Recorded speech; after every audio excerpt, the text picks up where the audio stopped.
अस्सलामुअलैकुम। सबसे पहले दोस्तों इस रिपोर्ट पर गौर कीजिए जो कह रही है impact footage captures Iranian strikes on USA cities in Persian gulf. Iran ने बहुत ही मुनासिब और दिमाग लगाकर सिर्फ उन जगहों को निशाना बनाया है जहां अमेरिका को सबसे ज्यादा चोट पहुंचे, और इसके लिए ईरान कोई आम हथियार इस्तेमाल नहीं कर रहा, वो अपने सबसे एडवांस ड्रोन्स और रॉकेट्स चला रहा है। कहीं हाइमार्स रॉकेट सीरीज तो कहीं शाहिद ड्रोन्स और ज़ुल्फ़िकार ड्रोन्स, और ये मिसाइल्स बिल्कुल पॉइंट टू पॉइंट अपने निशाने पर लग रहे हैं। आसान लफ्जों में समझे तो ईरान की IRGC Islamic revolutionary guard crops ने कुवैत, बहरीन और जोर्डान में मौजूद अमेरिकन मिलिट्री बेसिस पर तबाही मचा दी है।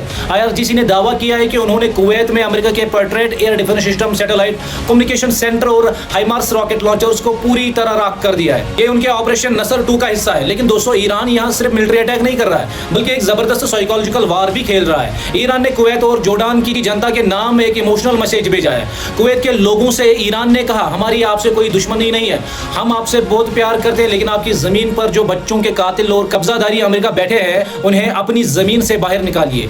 ईरान ने यह मैसेज तब भेजा जब अमेरिका ने उनके गेहूं के गोदाम और उनके मिनरल वाटर फैक्ट्री पर बम बरसाए। सोचिए दोस्तों, साफ पानी बनाने वाली फैक्ट्री पर अटैक। ईरान अब वहां की जनता को दिखा रहा है कि ट्रंप अपना दिमाग खो चुके हैं और आम लोगों पर हमला कर रहे हैं। और वही हाल जोर्डान के अल अजरक एयरबेस पर ईरान ने हमला करके अमेरिका के F-15, F-16 और F-35 फाइटर जेट्स के हैंगर्स को उड़ा दिया है। जोर्डान की जनता से अपील करते हुए ईरान ने कहा कि ये तो पैगंबरों की पाक जमीन है, यहाँ इस शैतान यानी अमेरिका फौज का क्या काम, इन्हें यहाँ से भगाओ। ईरान बहुत ही खूबसूरती से एक इमोशनल कार्ड खेल रहा है। अब एक तरफ तो जमीन पर गोले बरस रहे हैं और दूसरी तरफ ईरान ने यूनाइटेड नेशंस UN में अमेरिका के खिलाफ फॉर्मल कंप्लेंट दर्ज कराई है। UN में ईरान के एम्बेसडर आमिर सईद अरवनी ने साफ कहा है कि अमेरिका इस पूरी जंग में अटैकर है, विक्टिम नहीं। उनका कहना है कि 17 जून 2026 को पाकिस्तान के बीच मेडिटेशन से जो इस्लामाबाद एग्रीमेंट हुआ था, जिसके तहत जंग खत्म हो रही थी और हार्मुज स्ट्रेट ऑफ खोलना था, अमेरिका ने दस्तखत साइन करते ही उसके धज्जियां उड़ाना शुरू कर दिए। अमेरिका ने लगातार ईरान पर नए सैंक्शंस लगाए, उनके ऑयल एक्सपोर्ट को रोका और इस वजह से यह एग्रीमेंट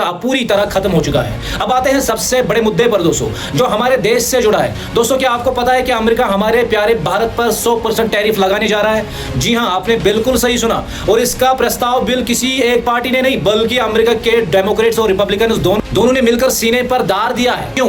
क्योंकि हम रशिया से सस्ता तेल खरीद रहे हैं। अब आप ही बताइए दोस्तों, पहले हमारे पास तेल के 2 सस्ते जरिए होते थे, ईरान और रशिया। ट्रंप के दबाव में आकर हमारी सरकार ने दोनों से दूरी बना ली। हाल ही में जब जंग चल रही थी तो खुद ट्रंप ने हमारी बारी थी कि ठीक है आप रशिया से तेल ले लो, और अब जो हमने खरीदा तो हम पर 100% टैरिफ लगाने की धमकी दी जा रही है। इस पर कांग्रेस की नेता सुप्रिया श्रींटे ने भी निशाना साधते हुए कहा है कि सस्ता रशियन तेल खरीदने के लिए पहले ट्रंप से परमिशन ली, उनकी मंजूरी से खरीदा और अब खरीदने पर भारी टैरिफ की धमकी मिल रही है।